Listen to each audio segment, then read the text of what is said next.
ខ្មាំងសៀមឬសារុំលោកស្រវាចូលមកឆ្រៀនទៀន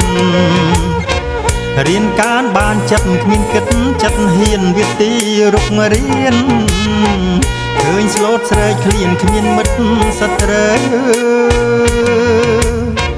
នឹកដល់កងទ័ពចុះព្រំដែនថៃនឹកហើយស្រមៃកំភ្លើងកេះកាយប្រឡាយសត្រូវ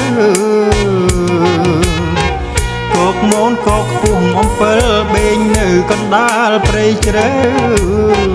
មិនទាន់មានផ្លូវចក្រាលកៅស៊ូនឹកដល់ប្រាសាទតាមុនតាក្របីតបទាំងប្រុសស្រីការពារទឹកដីស្មារតីតស៊ូស្រែកឃ្លានគ្មានស៊ីឥតដែលរអ៊ូទឹកមុខស្ងួតជូបងប្អូនមេគូត្រូវនឹកតបផ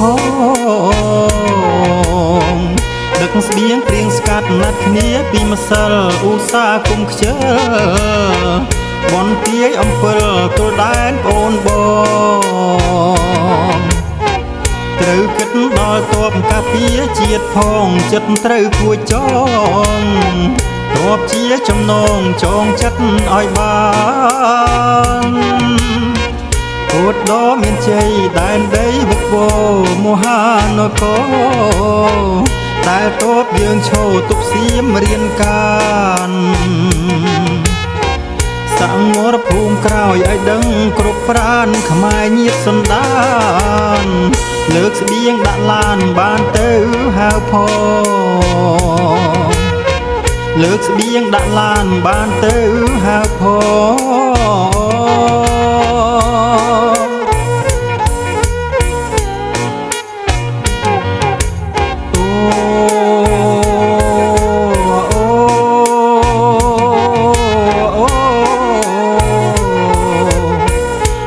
ភ្នំដងរែកខាងចែកសីមាខ្មាំងសៀមឬសារុំលោកស្រវាចូលមកឆ្រៀនទៀនរៀនការបានចិត្តគ្មានគិតចិត្តហ៊ានវិទីរុករៀនឃើញស្លូតស្រែកឃ្លានគ្មានមិត្តសត្រូវនឹកដល់កងទ័ពចុះព្រំដែនថៃនឹកហើយស្រមៃ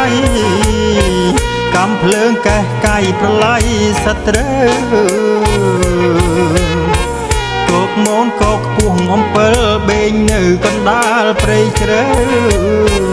មិនទាន់មានផ្លូវចក្រាលកៅស៊ូនឹកដល់ប្រាសាទតាមុនតាក្របីតបទាំងប្រុសស្រីការពារទឹកដីស្មារតីតស៊ូស្រែកឃ្លានគ្មានស៊ីឥតដែលរអ៊ូទឹកមុខស្ងួតជូ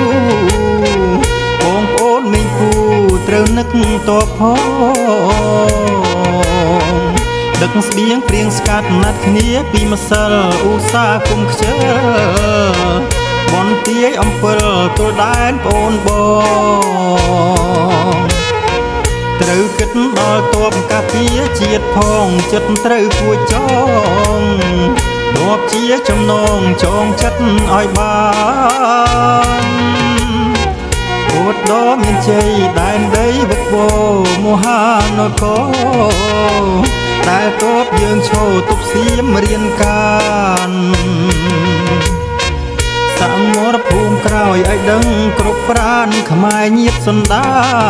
នលើកស្បៀងដាក់ឡានបានទៅហៅផង